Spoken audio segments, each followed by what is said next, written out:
All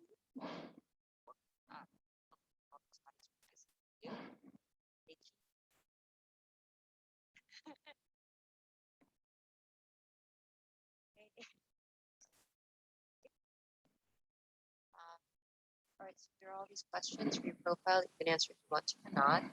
Like religious views, political views, what would inspire you. Too exhausting. I'm not trying to frown. I've been in business a long time. Never run across it quite like you do. It's fun. I just knew at the end of the day that a woman with a glass of wine and a laptop that could shop, and if you could actually promise her things for a bit. See, that's what I mean. Your favorite quote? I do. You're never wrong to do the right thing. Who said that? You? Yeah, but I'm pretty sure Mark Twain said it first. Okay, favorite music? Geez. My all-time favorite. Davis, Holiday, Oh, she was great, right? I mean, she could just like Transport. books. Love Clancy. Love Crazy about Harry Potter. Matt loves Harry Potter too. Yeah, I like read them all the week they came out. Okay, what's your relationship status? Are you married, single? What order? I'm sorry. I think we should just say single then. Okay. You know what you need?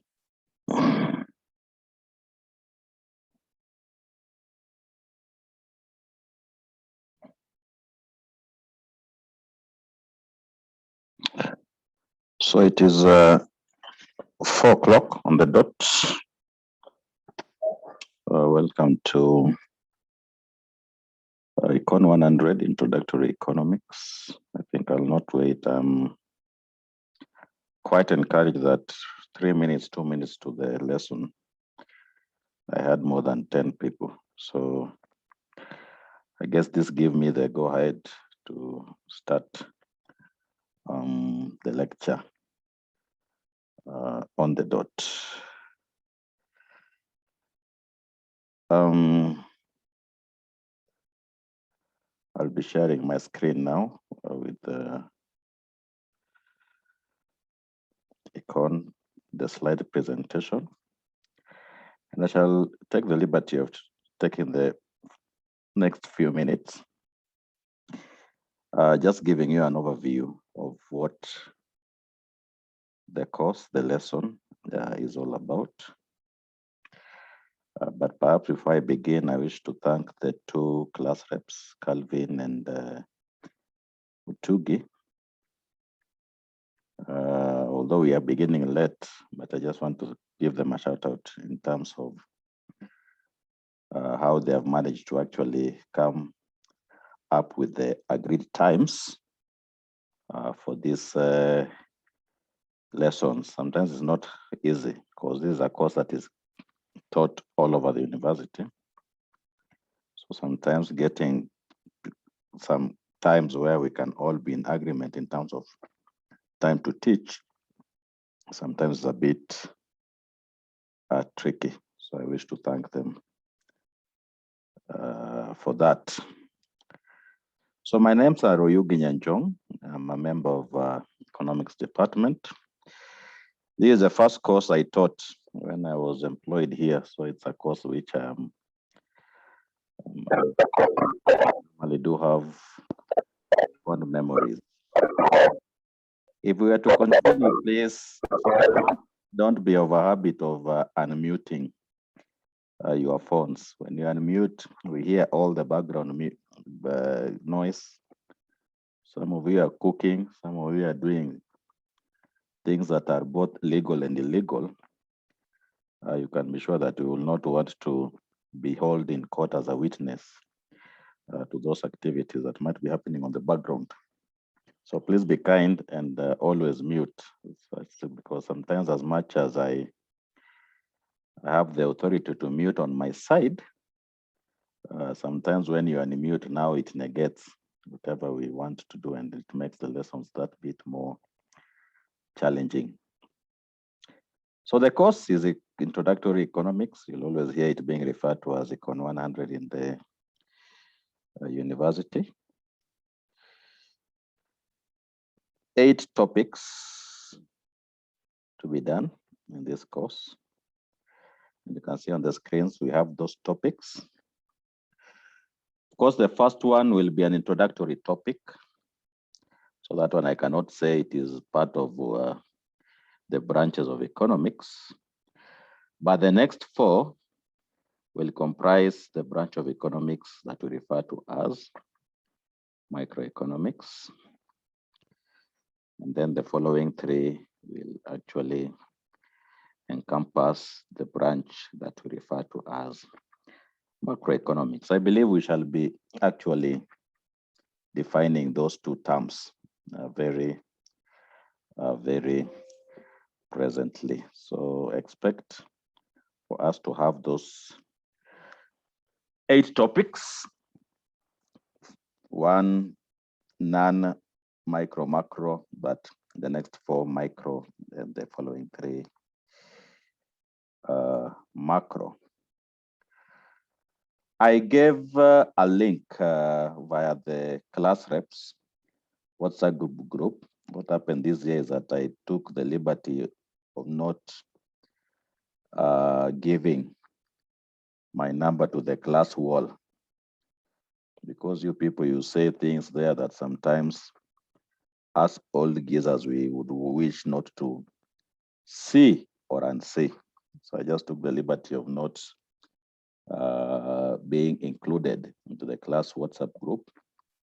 So the modus operandi will always be that I shall be sharing the whatever I have with the class reps, and then I think they'll be kind enough to be sharing the same with you. So 2 days ago, I shared a link for which I would expect you to have gotten these resources, the course outline, a resource book just being my collection of my notes that I've been preparing and updating, time allowing, over the last 12 years. So I believe it's, and it's the beauty is that it actually follows the course outline in terms of the topics. So I believe if you have it, it stands you in good stead, although it must not be seen as a substitute to the books and some other resources. If I'll have the books, I shall be giving them to you using the same forum, but I'll also encourage you for those who go to the library, if you can be going to the economics section, any books written elements of economics, any book written principles of economics, or micro or macro, or just economics, normally will be more than sufficient in at least making you appreciate what economics is all about at the end of the day. So I normally get a question whether we have a course textbook. I don't believe in that, in having a textbook for the course. What I normally like is just students actually broadening their minds in terms of whatever resources they are there at the end of the day. So it's a question that I've always found it hard to answer for that reason, that I normally find it a bit more easier just having students actually broadening their minds with the whatever books. We normally become specific as we proceed with our studies. Because you guys will only be doing economics, these are only economics we'll be doing at the undergraduate level. Any introductory elementary book on the same should suffice. This saying, I took it from a tweet just about a month or so ago when I discovered this professor. And I took it because it basically captures the essence of what university education should be. In Kenya, you find that one of the main critiques of 844 is to produce or the production of robots. Insofar as intellectual pursuits are concerned. So about a month ago, when I was introducing this same content to Nakuru Town Campus, I thought it would be very better for us to share this with them, because I think it just captures the essence of what I believe university education at the end of the day should be all about. Thinking, doubting, communicating, questioning, learning from mistakes, but most importantly, having fun in whatever you do in the university. Not too much fun. There's always the good fun. There's always the bad fun, but just having fun at the end of the day. I say this because I think there's always a gap, if you ask me, between how maybe education proceeds in primary and secondary. And then you get to the university and you would expect basically to continue with the same, only to find that also us, having been in the university for all these many years, tunakuwa tumechukua mkondo mwingine. So you might find that sometimes your life being a bit difficult, because there are things that I will be expecting you to do, and basically you people will not be maybe of a mind to do them. So sometimes it becomes very, very important for one to like kuchangamkia maneno kama hii. I will not share this with you so much. I think this one I was just putting it in, especially in the case of those university, but it's basically by the same person. That this is basically what I believe university education should be all about. Hard study. Don't mind what others think of you. It's okay not to have all the answers. It's okay also to experiment, fail, learn, and repeat, right? Knowledge coming from experience, imagination, doing what interests you the most, but most importantly, staying curious. So without any further ado, of course, I think some of you might be starting to wonder whether I'm an economist or I'm a philosopher. Short answer to that is that I'm an economist, and I've been employed just to make sure that is the case. We begin now by, of course, as with any area of human endeavor, tukikutana na mtu wakati wa kwanza, I believe the first question that you ask is, what's your name? Right? Sometimes you might even go further and ask, what does that name mean? So the word economics, I trust by the time you guys are in the university education, and especially with the exposure that you have currently, a good number of you, I trust, will have heard about what an economics is at the end of the day. Okay. But you know, sometimes na ni changamoto ambayo wanapatia my students, and especially for a class like yours, I see your entry-level behavior, and I see that some people have in their admission letter BSc, right? I'm not the most educated person, but I know the SC normally will stand for science. So I'll shortly ask you what a science is, and you'll be very surprised that very few of us sometimes understand what that name means at the end of the day. In terms of the etymological root, the etymological means the origin of your name, of a name, or some nomenclature. Where does it come from? Semi economics. What is the origin?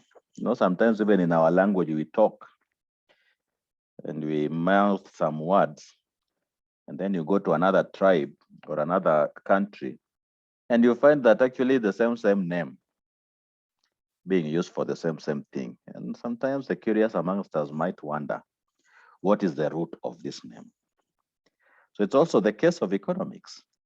As much as it is anglicized as economics, it has an origin. And the origin is a Greek word meaning household management, or the management of the household, literally, or economia.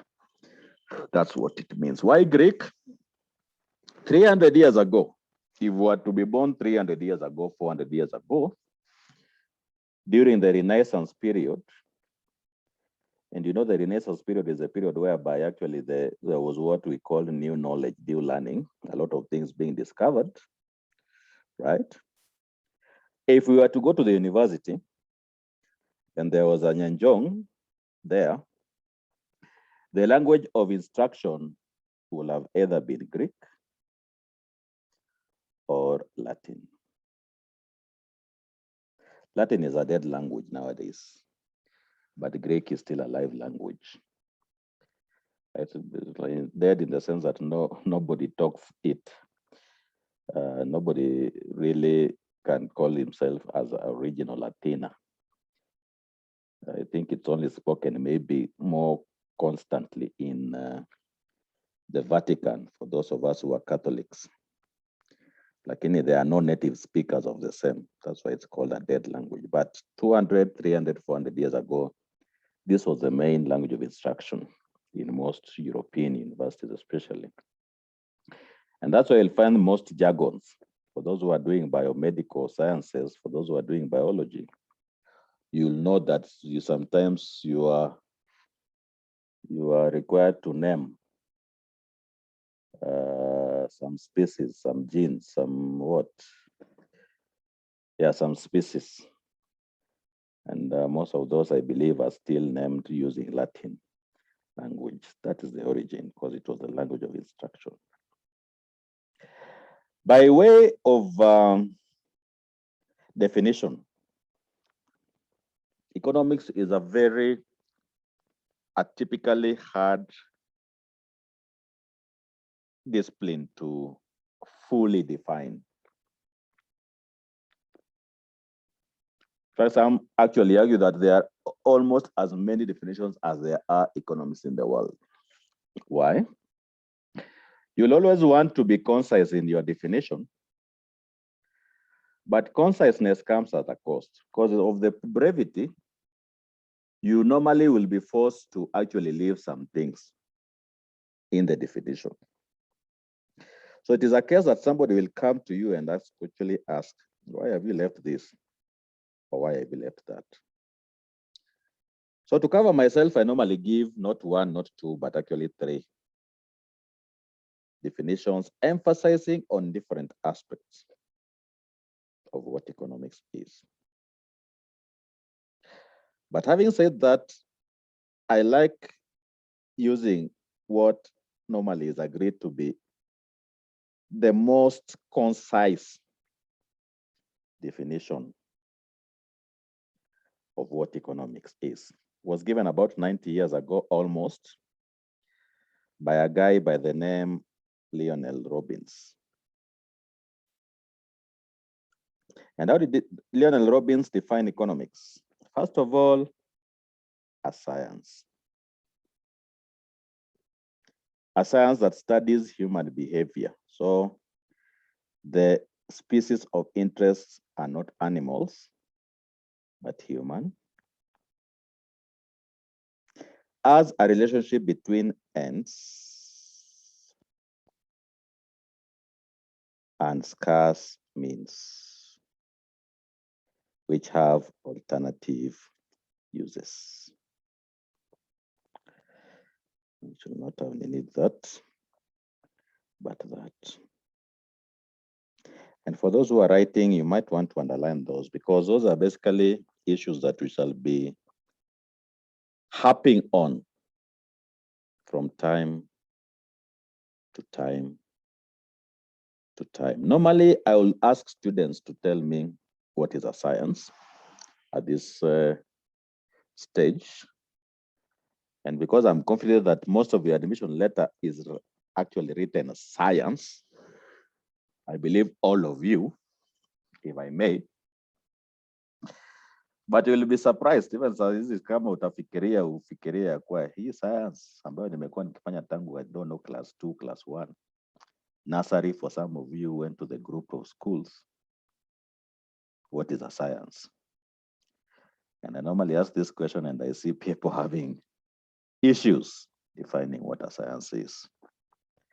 And if you ask me, sometimes one can argue that to be some of the failings of our education system. No wonder we are talking about now CBC, because if you can go to school for 10, 12 years and not to be able to define a concept that you've been unaulizwa unaenda class gani, unasema I'm going to a science class, saa zingine inakuwa shida. As science, what ties us with the, I don't know whether we have something called science in your nini, because right now I have found who are scientists, but they don't have science in their specific titles. And the other group is what? Yes, biomedical sciences. So you see, you have a science in the definition. Why are we confident that economics is a science?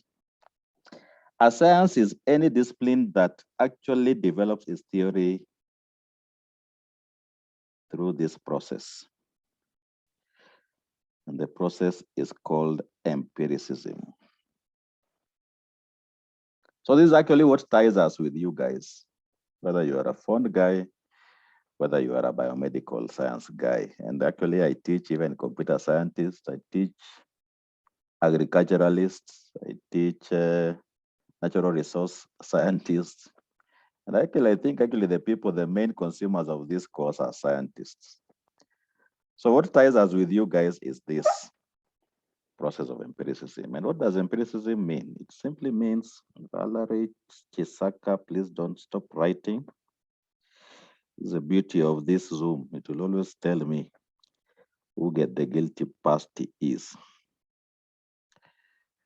Right? When you talk about observation of phenomena, when you talk about the measurement of variables, this is actually the essence of what empiricism is all about. And that's the reason as to why the topic 2 to topic 5, those are theories. And we shall be measuring. We shall be talking about the relationship between price and demand, the relationship between inputs and outputs, and such like other relationships. What essentially we shall be doing is measuring and actually making some initial conclusions on that which we will have measured. I also told you to underline human behavior because I know we don't deal with animals. The main person of interest are human beings. But before perhaps I even continued with other definition, it is very, very clear for us to actually appreciate the rationale of why we talk about economics being about why are we here, basically. Why does a medical scientist have to have an appreciation of economics? A food nutritionist, an agricultural scientist, a computer scientist. Actually, even we still teach, I believe, engineers, but not Econ 100. They do another course similar to this called Econ 111. Because of this reality, that in the future, you shall be dealing with goods that are referred to as economic goods. And why are they referred to as economic goods? For one reason, they have this property of being scarce rather than being ubiquitous. Ubiquity simply means that it is everywhere, something like air. Wakati tutaanza kuzozana juu ya hewa, personally, I know that things have really gone south. Tol nyinyi watu wa Sheng mnasema vitu zimekuwa ngori. Ni kungori. That will basically be the the equivalent of that which I argued it to be. So in short, the reason as to why we are here is because of that concept of scarcity, right? Scarcity forces us to choose between competing wants or competing uses of a resource. Think about a tree and the many ways. If you have one tree, do you use it for shade? Do you cut it, sell it for charcoal? Do you cut it, sell it for timber? Do you cut it, make some sofa sets or some timber products with it? Right? Do you leave it there for its ornamental? Maybe it can even attract tourists. Maybe it has some history at the end of the day. Just a simple tree. Okay. So these are questions that actually are at the bottom of whatever you are doing. My medical person will talk about reagents. A food nutritionist will talk about nutrition. Every person must have this many calories per day. But where do we get it? And are they affordable? Okay, because if they are not affordable, if we are all poor, the upshot is that we will not be able to afford those many calories per day. And we'll be starving our bodies each passing day. So we are dealing with a resource which by its very nature is scarce. That scarcity brings about the notion of decisions, and more decisions. Absent of this, I have no business boring you, requiring that you spend some of your scarce resources buying bundles for this lesson. I have no business. So maybe you'd wish that things were scarce so that you will not have to have some online learning. I don't know. But that is where we find ourselves, fortunately or otherwise. The other definitions, and I like them because actually they speak about some very key part of what economics essentially is. You can see McConnell about 20 years ago defined economics as a social science concerned with the efficient use of limited or scarce resources. That notion of scarcity coming in once again, to achieve maximum satisfaction of human material wants. What I like about this definition is the introduction and the primacy which it gives this very, very important economic rationale of maximization. That the decision that you make at the end of the day have to be optimal, the best decision. That mwingine akikuja hata kuja na kuprovia kuwa there was a better decision for you to make given the resources that you do have. I love that definition because of that. So you'll see that maybe it has left some bit of what Lionel will have alluded to, but you can see now it brings about that very, very important economic notion of maximization of resources. The third one was given, I believe, about 100 years ago by one of the most important 20th century economists called Alfred Marshall. And Alfred Marshall, I like this definition for one reason. It actually places you, a fund student, you, a biomedical student, or any other student, or any person for that matter, right within the scope of what economics is, right within the scope of what economics has been, right within the scope of what economics will be, world without end. Amen. Why?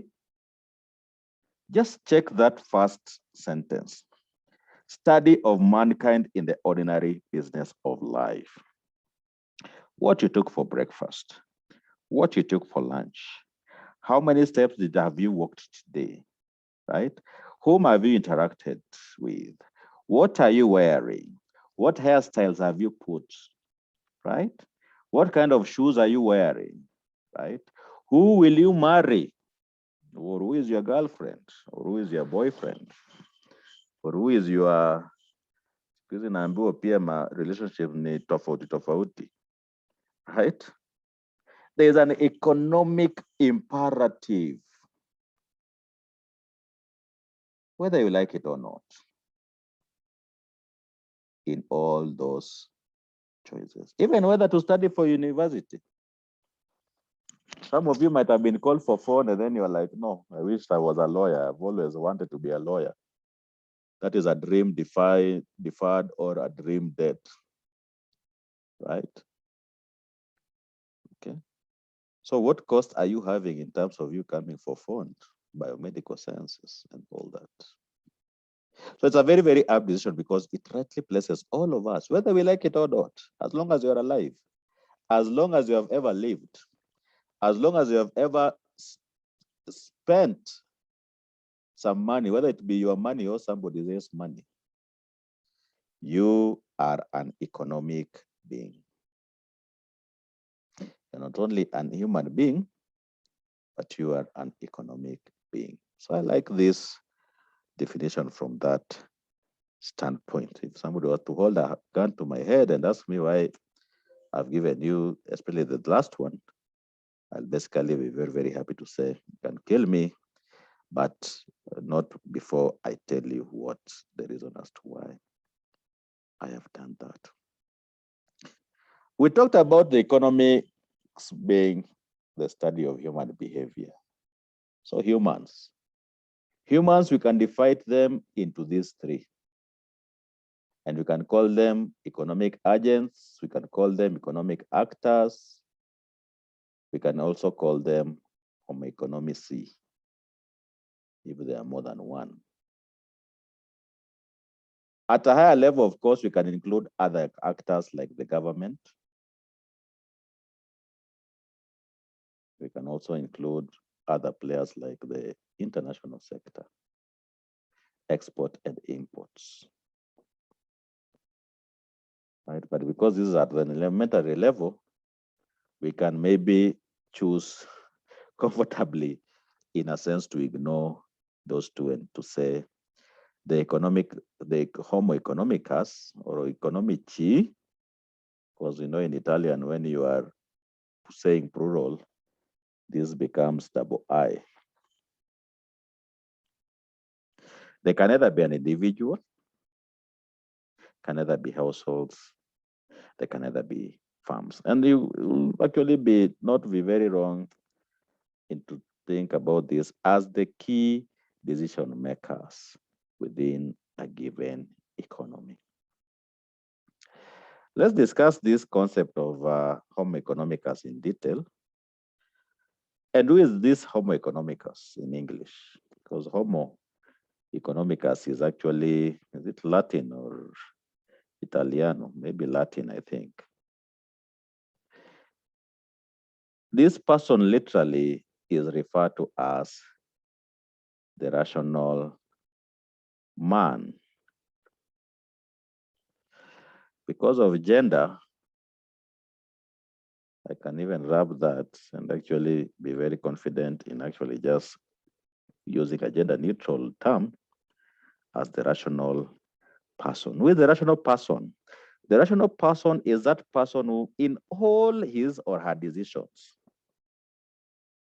will make these decisions with only one objective.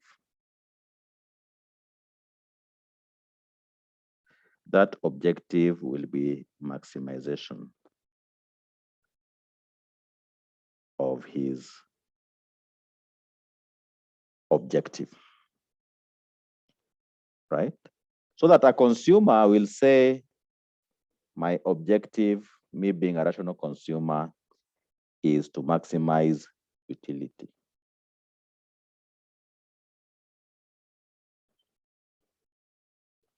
A producer, on the other hand, will say, my objective, me being a rational consumer, is to maximize profits, not consumer, but producer, of course. Profit maximization. So you are only a homo economicus only to that extent, that when you go for a hairstyle, it is the best that the money can afford. When you go for a pair of jeans, it is the best that your money can afford. When you go for a significant other, he or she is assumed to be the best at that time for you, one way or another. So whenever you'll hear me talking about rationality, and we shall define it actually in detail, maybe today, maybe tomorrow. That is the only existing important rationale or justification for somebody to be considered a homo economicus.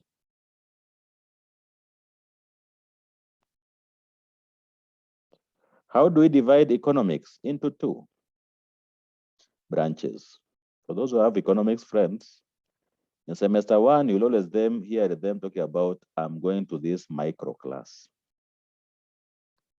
In semester two, we'll always hear with them without fail talking about going to a macroeconomics class. Because actually, whether you talk about academia, policy formulation, policy implementation, all those spaces, normally we are clear. And because actually we are taught like this, right from, I think, the word go. Well, let me commit myself to the 20th century especially.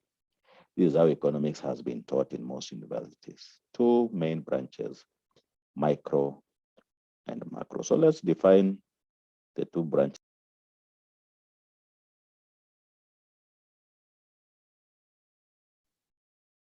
My network had dropped, but happily it has picked up quite fast. So I trust there's nothing we have lost too much. So let me just share the screen. Then we can continue. Sorry about that. It's one of the vagaries of technology. So as I was saying, two branches, micro and macro. So let's define the two in turn. What do we mean by macro? What do we mean by macro? The idea should actually be in terms of the prefix, micro. And you've been defining micro in most sciences, and you know what micro means. But in economics, I'll just basically give the analogy of a cake. And if this is the totality of what we call economics, somebody eating part of the cake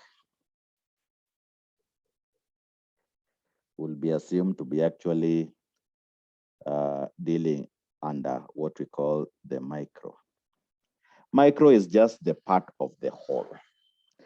So whenever I basically talk about economic behavior between individual economic agents, whether it be an individual, whether it be a household or a group of a household, as opposed to the totality of the households.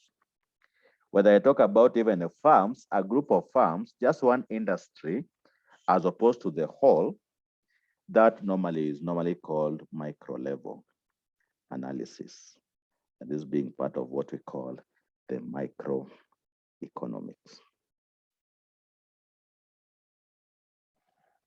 If on the other hand, I talk about the totality, the whole, if it's possible that you can eat the whole cake.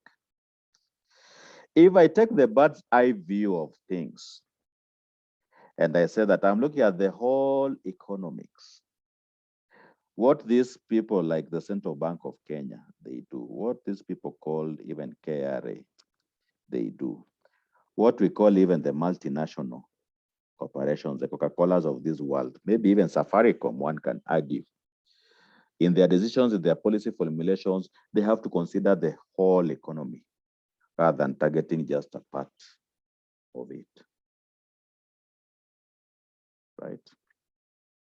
So the whole cake, the bird's eye view, the totality is what macroeconomics is concerned, because there are some topics that you cannot satisfactorily prosecute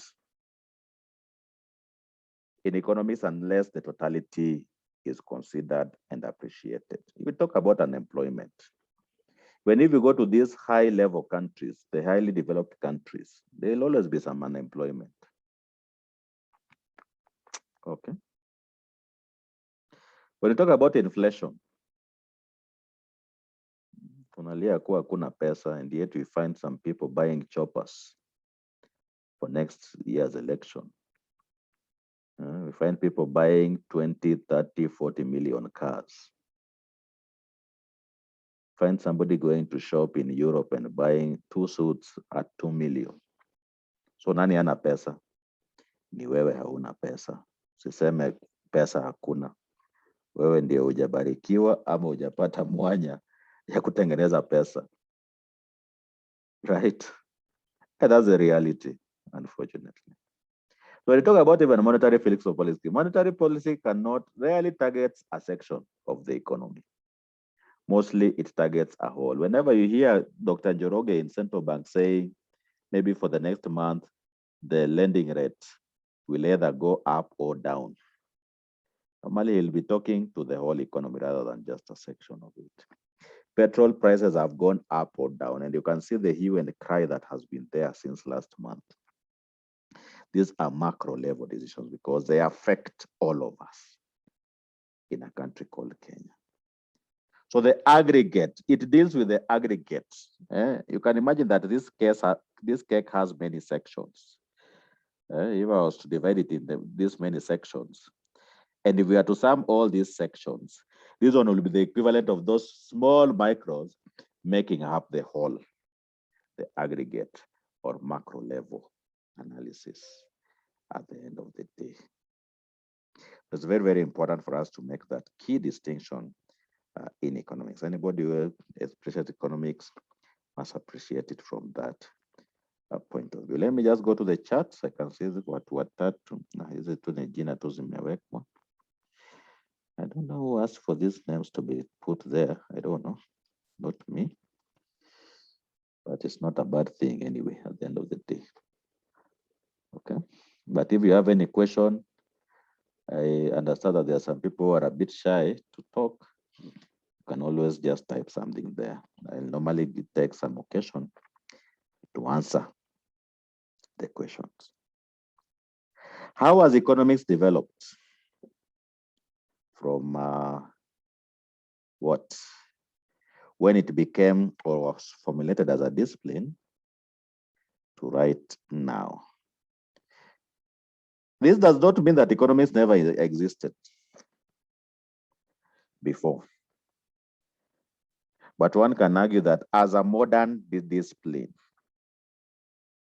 it was formulated about 250 years ago, give or take a few years. So we have had 3 eras, right? Classical, Keynesian, and the 3rd era. Although wanapatia wanafunzi wangu changamoto over the last 3 years, sorry, that could there be a new school of thought coming up? Collins Melly is asking definition of science. I had already given it, so you'll consult, I guess, with your fellow students, or just go to the notes. I believe it is scattered for there, which actually means changamoto ya kuwa wewe ulipatiwa admission letter imeandikwa Bachelor of Science and you didn't want to interrogate what that science, what is the science that you will be coming to the university to study. So I normally give my students changamoto at the end of the day in that context. Classical economics lasted the longest so far. almost 200 years, between 1776 to the end of Second World War. Keynesian began there, lasted about only one generation, 25 years to early 70s. And then we have what the prevailing school of thought has been referred to as neoclassical, simply going back to the classical and basically modifying some of the concepts therein.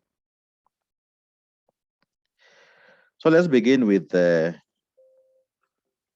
defining these eras or the prevailing schools of thought. I can see I have about 7 minutes. Let us see where that will reach with that.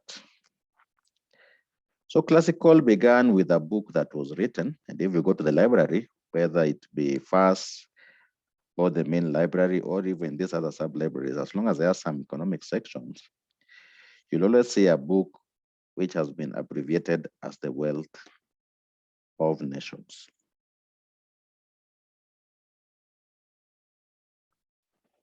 Then you'll always see the author being called Adam Smith. Adam Smith is considered to be the father of modern economics. That modern economics actually began with this publication of this book, The Wealth of Nations. Full title, An Inquiry into the Nature of Wealth of Nations. Napo alipiga panganga, he talked about a lot of things in that book. And even if you go and read it, you'll find that he's actually put his mind very, very succinctly in terms of basically defining a lot of issues in economics. But perhaps the most important, when I shall be talking about the factors of production, and it's something that every economics class must at least talk about, in chapter 3 especially, we'll have this man to thank for that. He's the one who gave us these 3 factors of production as land, which we rent out for a consideration that we call rent. We give our labor services for some consideration that we call wages. And capital, give them out for some consideration that's normally called, or rewards that we call interest. These are basically rewards to these factors.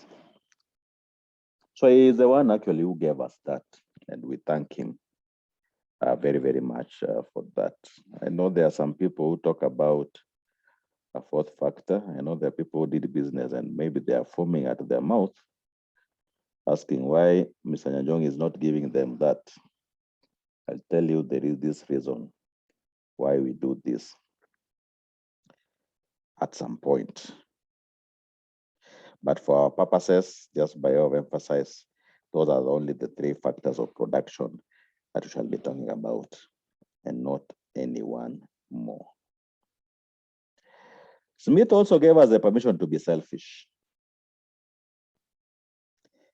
in our pursuit for economic interests. That somebody putting up a business does not rarely puts it to show his good heart. And if he or she does it, it's just an incidental thing. Normally, businesses are put up by the selfish motive of profit maximization. But in a weird way, which actually Smith called the invisible hand, as if by miracle, the interest of the society or the community are seen to be enhanced by that very fact that somebody will have actually had the courage to pursue that selfish motive of putting up a business, whatever it is. Those who know me, and I don't know whether there's anybody who knows me in this class, know that I have a relatively old car that has served me well. The only problem that I normally have some issue with spares.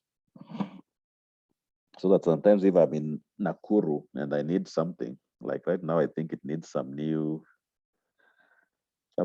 do with the wheels. I forget what it needs. So my mechanic says, no, sometimes you need just to arrange yourself, ujipange. And then we go to Nairobi, we must get these things there. So it is on not more than one, no more than one occasion that I've always wished that I wish it was a common car whereby I can get spares who are readily available. So in another word, I normally bemoan the fact that maybe somebody should be selfish enough to just put up a shop dealing with maybe spares for that particular car.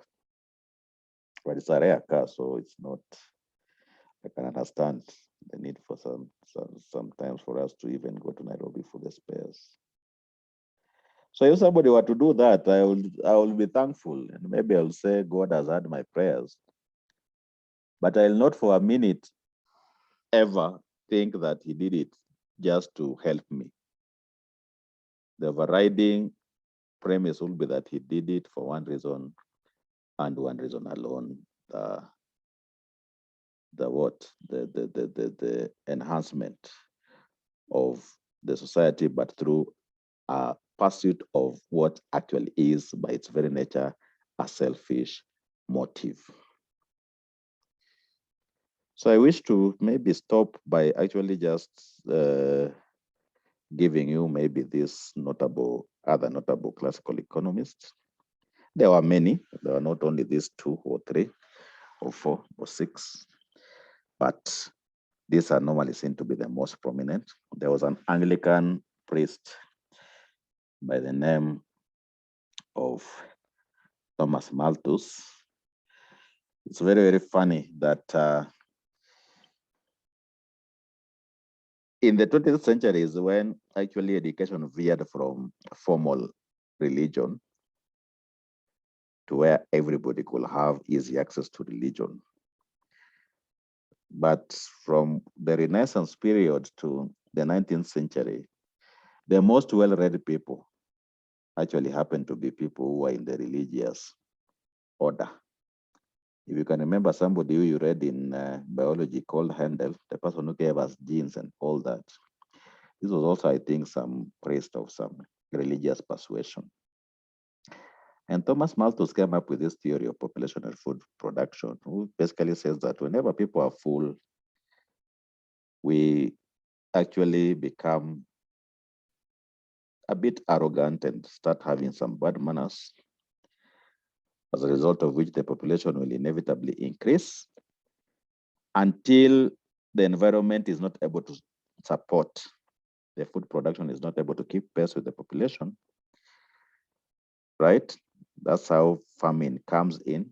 People die until the number remaining is just enough to be supported by the food available. I don't want to go to the mathematics of it, but if I was to go to the mathematics, it talks about the population growing using food production following some sort of progression, population always growing geometrically, food production growing arithmetically. And for those who know a bit of mathematics, you know which one increases at a higher rate compared to the other. Ricardo gave us a basis for trade between countries, right? He said that if Uganda, for example, is good at producing sugar and Kenya is good at producing beef, it actually be the case that everybody should specialize in that which they are good in producing, and then we can exchange with one another. And that's what the long and short of it. I can see somebody having raised his or her hand. I don't know whether you are just trying your phone. And I can see, because it has disappeared, either I've answered his question or her question to his satisfaction, or it is the case that somebody will have just been testing his phone to see whether he or she will be able to raise their hand. So I cannot see any actionable question in the chat. So I propose that we meet tomorrow at 9 to 11. I think we'll be having a double tomorrow. So have a good evening.